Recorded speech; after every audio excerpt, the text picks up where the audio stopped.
Hello family, कैसे हैं आप सभी। आई होप जहाँ होंगे स्वस्थ होंगे और अच्छे होंगे। मैं अनिकेत मिश्रा अपने यूट्यूब चैनल में सभी का स्वागत करता हूं। और आज हम इंडियन पोस्ट जीडीएस के बारे में दो टॉपिक की बात करेंगे। पहला जो इम्पोर्टेंट टॉपिक है उसमें बात करेंगे कि क्या जो शेड्यूल फर्स्ट की वैकेंसीज आ रही है उसमें कंप्यूटर सर्टिफिकेट या कोई डिप्लोमा सर्टिफिकेट लगेगा या नहीं लगेगा।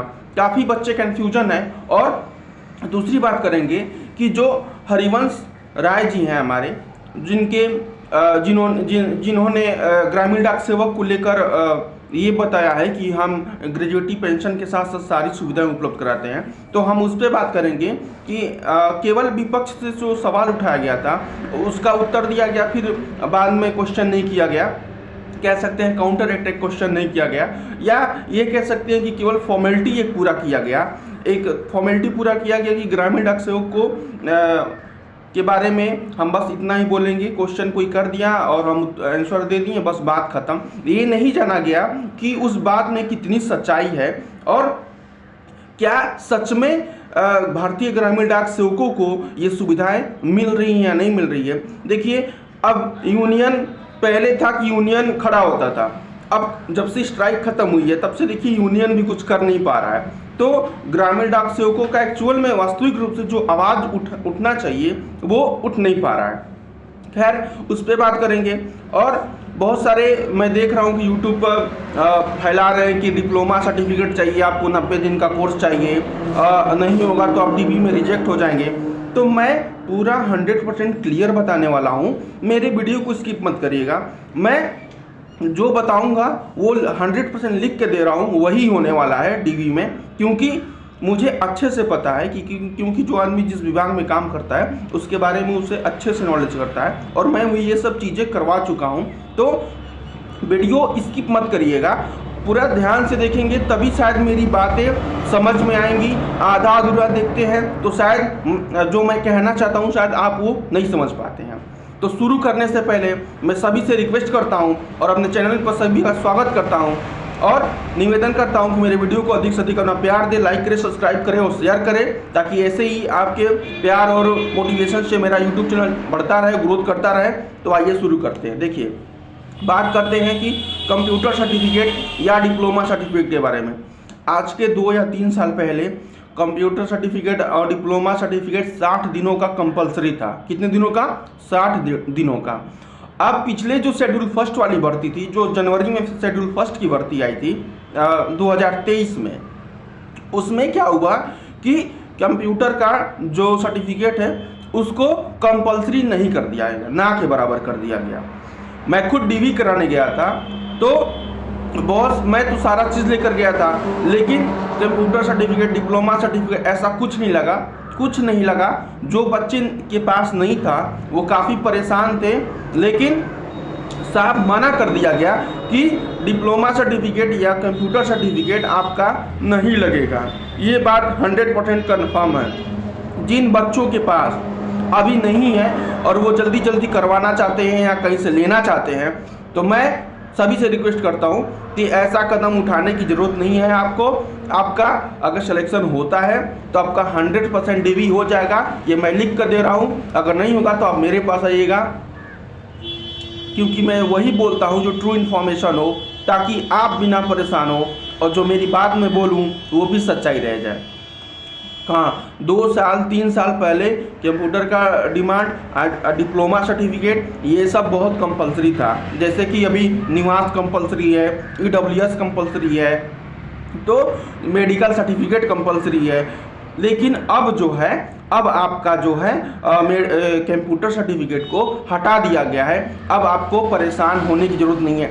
अगर आपके पास है, अगर आपको मन में विश्वास नहीं है तो आप रख लीजिएगा, आपको वापस वो लेकर घर ही आना है।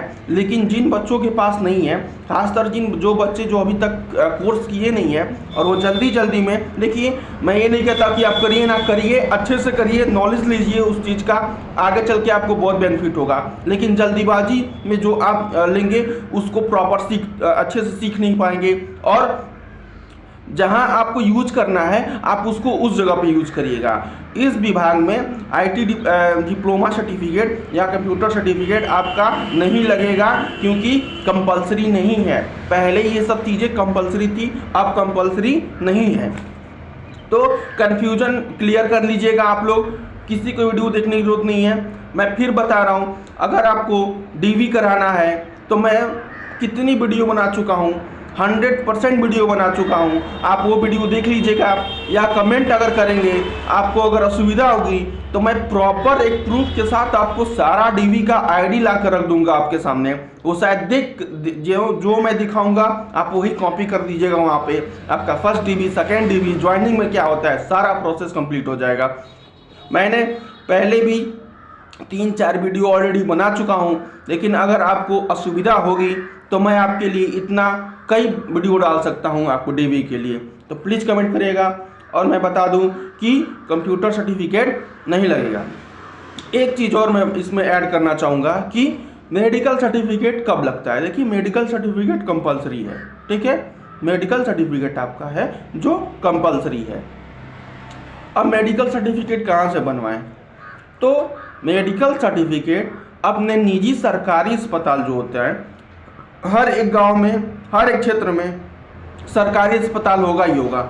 आप लोग वहाँ से, देखिए मैं ये कहूँगा कि नाम आने के बाद से मेडिकल के लिए ना प्रोसेस जाएँ। देखिए कहीं कहीं जो है ना बहुत टाइम लगता है, कहीं कहीं तो 1 दिन में बन जाता है, लेकिन कहीं कहीं जो है टाइम लग जाता है, निवास के जैसे टाइम लगेगा। फिर वहाँ प्रॉपर जांच लिख दिया जाएगा, आँख का जांच, फिर कोई सर्जन आएगा, फिर मतलब कई प्रकार के आएंगे, फिजिशियन, सर्जन, फिर कोई आई डॉक्टर आ जाएगा, फिर आंखें चेक करेगा। तो ये सब प्रोसेस करने में, फिर उनको करने में टाइम लगता है आपका।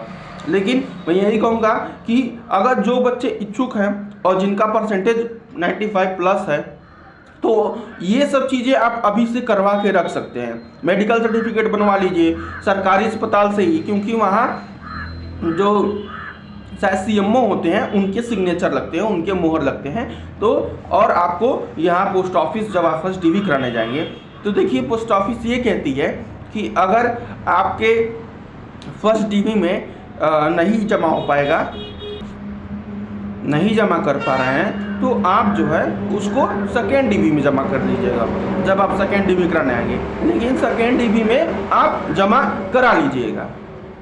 मेडिकल सर्टिफिकेट मैं यही कहूँगा कि जो बच्चे इच्छुक हैं और जो इस जॉब को लेकर सीरियस हैं कि हाँ मुझे इस जॉब को लेना है और मेरा परसेंटेज 95, 96, 97, 98 है और मेरा हो जाएगा फर्स्ट या सेकेंड लिस्ट में, तो ये सारा प्रोसेस आप लोग तैयार रखिए। अगर आपके पास निवास नहीं है तो आपको पता ही है कि निवास बनने में 20 दिन से ऊपर ही लग जाते हैं, 15-20 दिन तो लगेंगे ही लगेंगे। तो ये सब चीज़ें जो है ना प्रॉपर आप लोग तैयार रखिए। मतलब ये ना हो कि मेरा नाम आ जाए तब मैं जाऊँ, क्यों परेशान होना, क्योंकि नाम आने के, मेरिट लिस्ट में नाम आने के बाद 15 दिन के पहले आपको फर्स्ट डीबी कराना पड़ेगा। और फर्स्ट डीबी का ईमेल भी आ जाएगा आपके नाम आते ही आधा घंटा 1 घंटा बाद आपके मेल पे आ जाएगा। आप प्रॉपर मेल चेक कर सकते हैं। कई लोगों का मैसेज भी आता है, कई लोगों का मेल मैसेज दोनों आ जाता है। एक चीज़ और ऐड करूँगा मैं, आपके लिए ही बेनिफिट होगा। एटिस्टेशन फॉर्म क्या होता है मैं बताता हूँ, क्योंकि ये चीज़ें आपको मिलेंगी 100%। देखिए ये सब चीज़ें देखिए आपको कोई नहीं बताएगा। मेडिकल एटिस्टेशन फॉर्म क्या होता है, ज्वाइनिंग में जो अंडरटेकिंग का 8 पेज का होता है वो कोई आपको यूट्यूबर नहीं बताएगा। वो वही बताएगा जो इस विभाग में है, जो इसको जानता है अच्छे से, वो बस गेस कर सकता है। लेकिन आपको अंडरटेकिंग फॉर्म के बारे में, अटेस्टेशन फॉर्म के बारे में, मेडिकल के बारे में, प्रॉपर कंप्यूटर सर्टिफिकेट के बारे में कोई नहीं बताएगा। ये वही बताएगा जो इस विभाग में है और उसको अच्छे से नॉलेज है।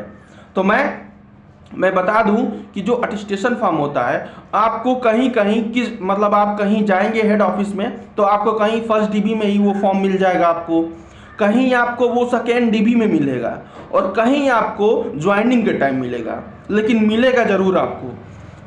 अटेस्टेशन फॉर्म ये होता है किसी भी आप केंद्र सरकार के एम्प्लॉय, 2 या 3 लोगों का एम्प्लॉय, मोहर, प्रॉपर फॉर्म में नाम, पता, किस गांव के हैं, निवास क्या है, प्रॉपर आपको भर के जिस बंदे से आप मोहर और सिग्नेचर करवाएंगे उनका नाम, वो क्या करते हैं, किस पोस्ट पे हैं, कब से कार्यरत है, और ये केवल केंद्र सरकार की एम्प्लॉय कर सकते हैं, राज्य सरकार के एम्प्लॉय से मत करवाइएगा, नहीं तो अटेस्टेशन फॉर्म रिजेक्ट हो जाएगा आपका।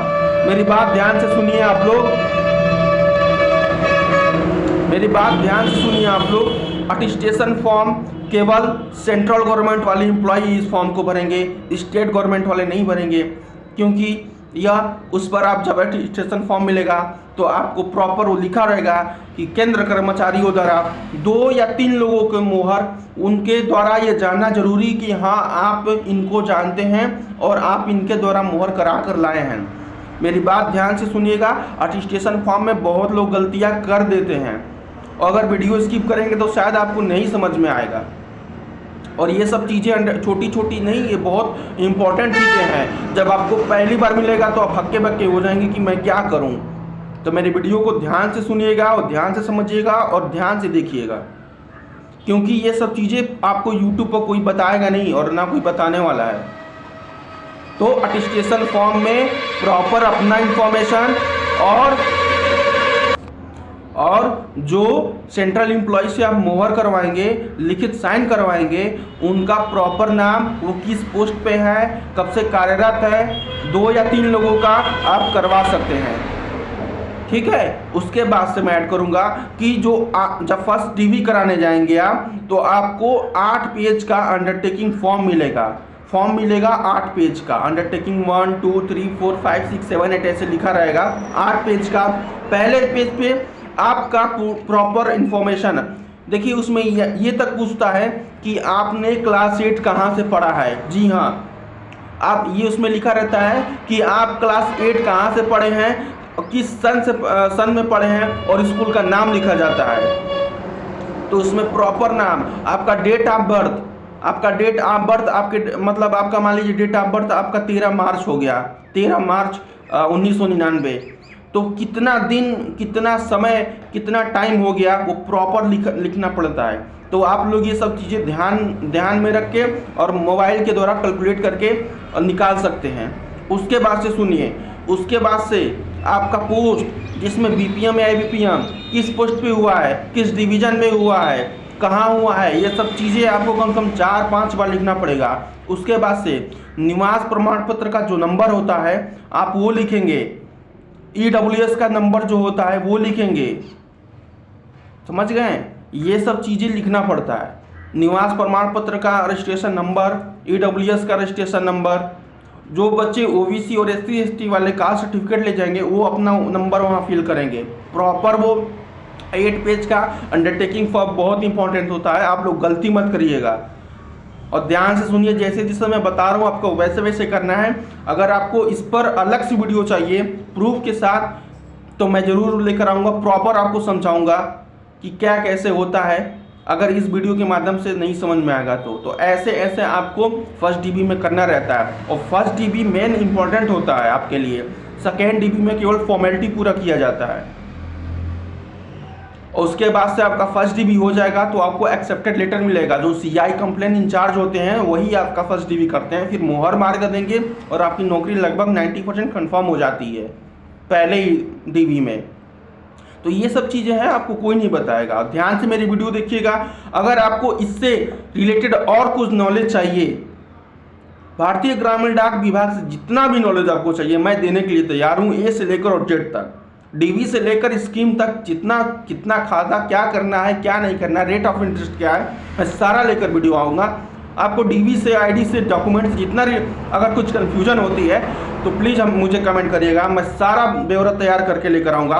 वैसे मैं बहुत वीडियो बना भी चुका हूँ, मेरे पिछले वीडियो पे आप जाकर विजिट कर सकते हैं। यूट्यूब चैनल चाहे वो निकेत के नाम से है, और आप अच्छे से समझ जाएंगे क्योंकि मैं सरल तरीके से ही समझाता हूँ, तो आपको शायद कोई दिक्कत ना हो। और ऐसे ही कुछ नेक्स्ट इन्फॉर्मेशन जैसे मिलता है भारतीय ग्रामीण डाक सेवक का कर्मचारियों के द्वारा, तो मैं लेकर आऊँगा। तब तक के लिए धन्यवाद।